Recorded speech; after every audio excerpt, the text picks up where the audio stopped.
Yo, what's poppin' YouTube? It's your brother, the MOPOWERZ, where knowledge is power, and we are back again tonight with more black excellence. Next up on the list is George Washington Carver, who was born in Diamond, Missouri in 1864. His mother was purchased by Moses and Susan Carver. She had two sons, George and James. One night during a slave raid, slave raiders captured George's mother and took her away to Kentucky. Moses Carver tried to retrieve her but was unable to do so. Therefore, Susan, his wife, and Moses raised the two young boys, George and James, taught them both how to read and how to write. Moses Carver wanted George to work in the fields with him, but George was physically unfit for the task. So therefore, his brother James went to the field with Moses, and he stayed at home with Susan. While at home with Susan, not only did she teach him how to read and write, she taught him how to do laundry. She taught him how to do embroidery. She taught him how to cook. But most importantly, she taught him how to. Eventually, George wanted to go to school, and he ended up in class, but quickly found out that there were more educational opportunities going towards Kansas. So he worked his way from the Carver plantation and moved to Neosho. While he was in Neosho, he encountered an educator by the name of Stephen Frost, who only had 6 years of education more than George did.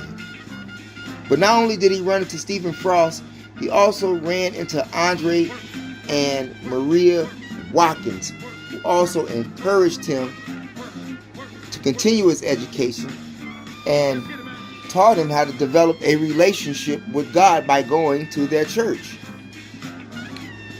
While going through the process, he finally ended up graduating from a school called Poverty Gulch at the age of 13. He continued to move on to other places like Opiola, Paola, and Minneapolis, Kansas. And among his stops in Kansas, he got to Fort Scott, Kansas, where he saw a black man, being beaten to death, having his brains scattered all over the concrete. He was afraid and left Fort Scott, Kansas. In 1884, he applied for Highland College in Kansas. They accepted his application, but once they found out that he was a black man, they closed the doors in his face, and his college dreams at that time were shattered. Fed up with the racism that was going on, he continued his journey on to Winterset, Iowa, where he ran into more church members, and he ran into a teacher by the name of Etta Buds, who saw that he had a talent for painting and the piano.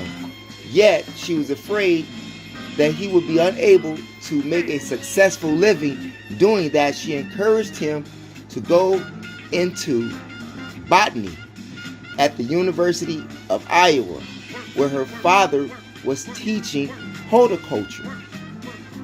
While attending there, he faced more racism, but got the respect from his white peers because of his geniusness.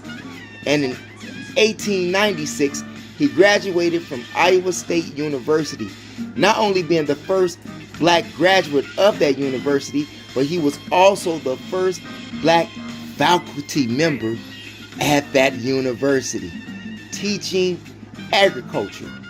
While he was an upstart in agriculture, you had another man by the name of Booker T. Washington that was down in Alabama and who was constructing and building a school called Tuskegee University.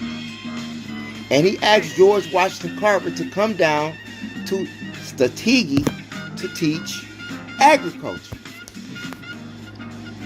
George and Booker T went back and forth. George would eventually take a pay cut and sleep in his lab room. Wow. But he wanted to be there because he saw the vision that Booker T. Washington had. And his vision was he wanted to teach black people how to do for themselves, how to grow food for themselves. And when he got there, he saw that the school was being constructed. He saw that the land was scorched and almost impossible to grow vegetables on. So what did he do? He took what he had and made that soil perfect for growing, which what they call crop turning right now.